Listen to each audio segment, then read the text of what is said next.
Hello, welcome back to my channel. I'm JC, and in today's video I'm going to share with you a few ways that I prepare for NaNoWriMo.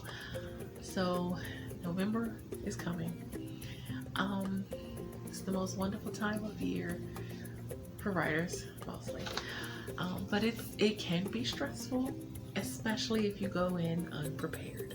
So I have found in past NaNoWriMos, not lately, not in the last couple of years, because I've learned to prepare myself.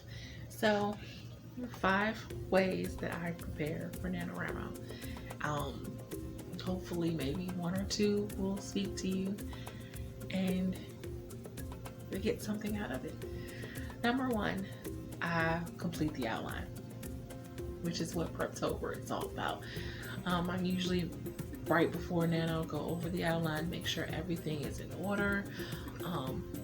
Like I said, I like to print it out to make sure to go over it, see that everything is good, that I didn't miss anything, and to kind of make sure I have my story up here. Of course, things. Now here's the thing. I know people who are against doing outlines. They think, well, I don't want, my story to just be written out for me basically before I sit down to write it. That's not interesting enough. But here's the thing about outlines. I don't know anyone who has done an outline that has ever stuck directly to the outline.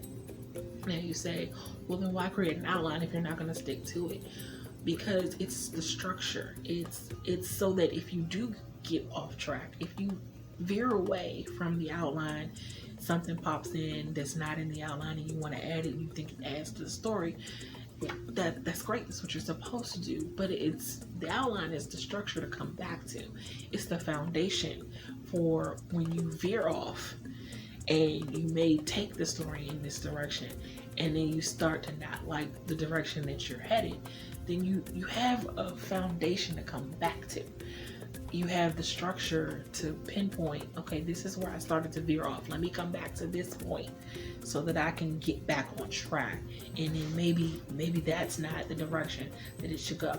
I tend to always go off at some point because while I'm writing according to outline, the character will speak to me and say something else, or say, you left this out, or I'll think of something else to add to the story that I didn't think of when I was writing the outline, and so I'm adding it now. Now, in the past, the mistake I've made was not going back to the outline and including where I veered off at, because I'm so into the in the story that I don't go back. I've made that mistake and it's not turned out well. But outlines are great. Outlines are awesome. You do not have to actually stick to them. Like, you should try to, but it's not mandatory. Structure is good. Structure provides foundation. Number 2, make sure I have all the stationery items that I need. Pens, notepads, index cards, extra flash drives for backing up, or an external drive, but I can't find my external drive, and I don't really want to go spend $50-something on a new external drive just yet. So, yeah.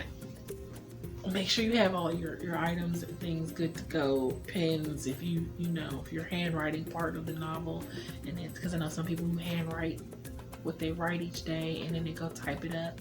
So pens, notepads, things like that. The only part I handwrite is the outline. So when a novel starts, I'm typing, because I've done that in the past when I started writing when I was younger. That's a lot. So and candles, your playlist that you're going to make, if you're making playlists, have that already created by the time November, so you're not on November 1st thinking I have to make a playlist for my novel.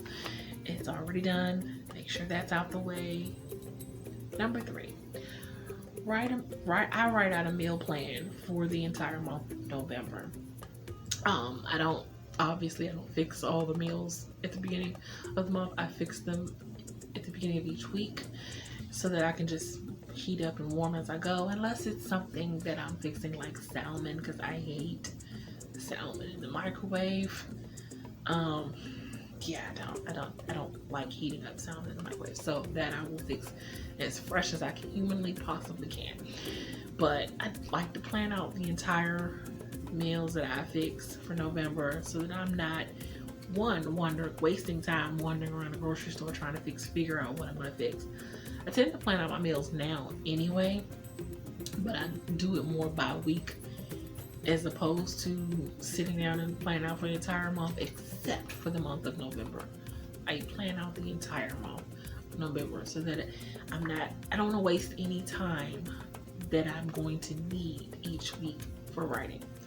So the time that I would take each week to sit down and prepare the list to go to the store, I don't want to waste that time. So if I can do it in the end of October, for the month of November, I want to plan. I mean, if there's a change that needs to be made or an adjustment that needs to be made, then that's great. I can make adjustments, but I like to have it planned.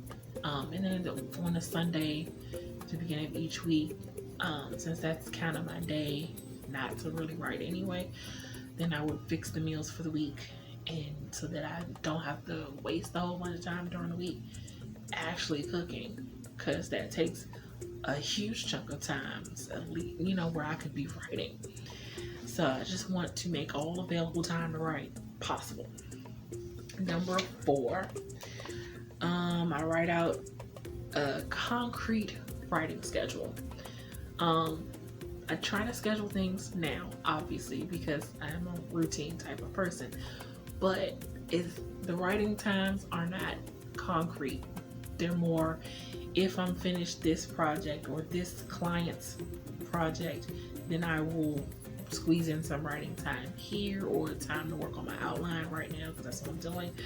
But in November, that changes, and I create a concrete schedule where I either try to not have any clients during November, but sometimes that's unavoidable because I need an income.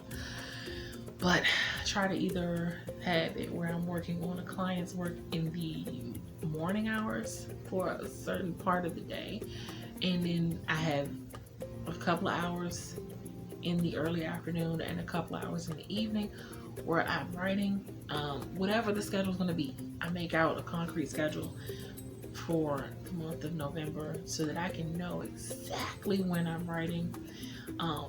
I can leave the client work or the freelance work to a particular portion of the day, and after that, that's it. The rest is for the novel, and I'll come back to that the next day during that time, the allotted time. But I'm really strict about it during November because I plan to win every NaNoWriMo I did. I've only lost one. It was way in the beginning when I had first started, probably the first Nano I did, I probably lost, or the second one, I'm not sure. One of them, but it was the one I didn't plan well for, so it was probably the first one. But I've always accomplished my 50,000 and then some, and this is why. So, concrete plan, and I stick to it. I really do stick to it. I make sure I get the allotted word count. Sometimes on Saturday I try to do double because, like I said, I don't write on Sunday. It's my form of self-care. My mental health and well-being depends on me having that one day where I can just relax and not have to think about my writing project. So that is my stipulation for everything. I don't work on Sunday. I'll do Saturday, but I don't do Sunday.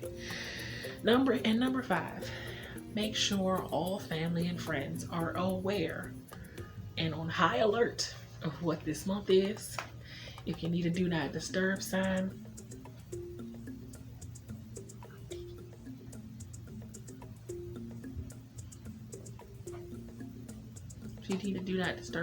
for your family, then get one, stick it on your door.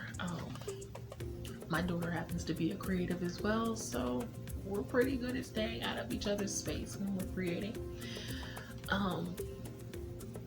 Yeah, but I have a really tight circle, and they know NaNoWriMo is serious. Don't bother me. If I want to talk to you, I'll call you. Otherwise, just don't bother me, because you don't know what my designated writing times are, or you can't seem to remember what they are. So just call. I'll call you if I feel like talking. Mostly I probably won't. I'm an extreme introvert. I'm good with not talking. But yeah, so those are my 5 ways. And that's it for this video. And if you like what you see, you want to see more videos from me, make sure you hit that like and subscribe button. And let me know in the comments, how do you plan for November? What steps do you take to make sure you are successful during NaNoWriMo? Let me know. Until next time, have a blessed day. Bye.